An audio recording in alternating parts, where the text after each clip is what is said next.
Yeah, Freestyle 2010. Pagandahan ng jowa, paangasan ng lolo, at kalakihan ng titi. Haha, sisimulan ko na ba? Here we go. Ako na mauna. Take one. Ang GF ko, kutis niya ay napakakinis. Yung GF mo, kutis ay parang sa atis. Ang GF ko, sunod sa akin sa isang bulong. Ang GF mo, mahaba ang buhok niya sa ilong. Kung tingin mo sa GF mo ay napakaganda, napakalaki naman ng kanyang panga. Tapos sasabihin mo na ang GF mo may cute face. Bakit ang Sunrocks ginagawa niyang toothpaste? Kung ang GF ko, Sunrocks ang ginagamit pang sitilyo, yung GF mo naman mukha ay parang ginanchilyo. Kaya wag ka na sa akin magmayabang, kasi ang GF mo pare ay napakatabang. Ang GF ko ay matabang, sa'yo naman maalat. Tapos yung kanyang balat ay napakakunat. Ang sukat ng kanyang utong ay 1 pulgada. Tapos ang kanyang mani ay nawawala pa. Masyado kang kismoso, wala namang alam. Maninga ng jowa mo palaging nilalanggam. Kaya wag mo siyang ipagmamalaki, kasi ang jowa mo nagkamukha lang sa retoke. Alam mo ba, sa GF ko lahat namamangha. Ang bebot mo nahahawig sa palaka. Sabihin na natin na wala siyang mukha. Meron kaya mukha yun? Oo, meron niyang mukha. Meron nga. Oo, puro lang mukha. Take 2. Pagalingan ng lolo. Pagalingan lang ng lolo, panis ka sa akin. Dahil ang lolo ko, malaki ang utin.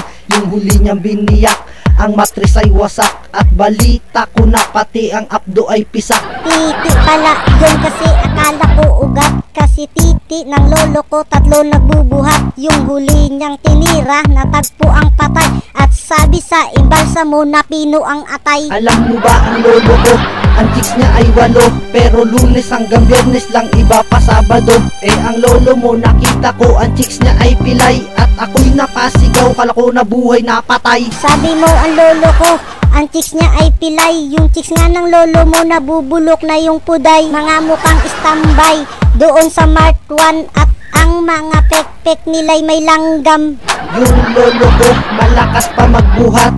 Ang lolo mo parang ugat ng duhat. Para siyang may TV, angat na ang balikat. At kala mo pagong nasa likod may buhat. Sinong pagong? Yung lolo mo nasargo ang ilong. Natadtad ng galis at sa itlog may kurikong. Umugi lang ata iyan ng konti sa leon, pero wala pa rin pinag-iba, hawig siya nilikong.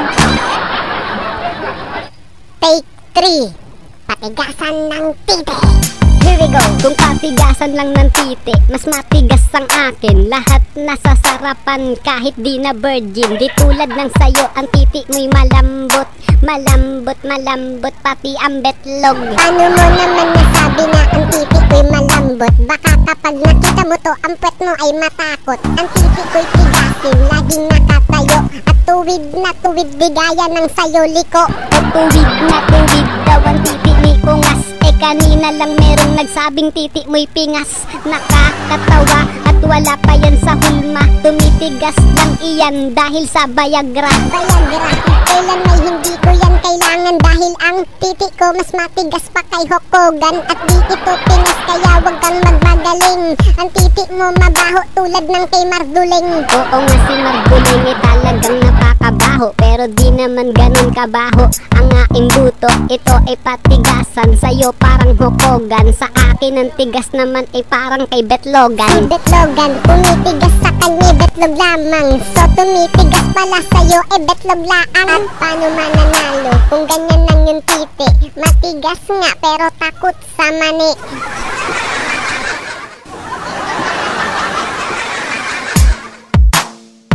Konsumisyon.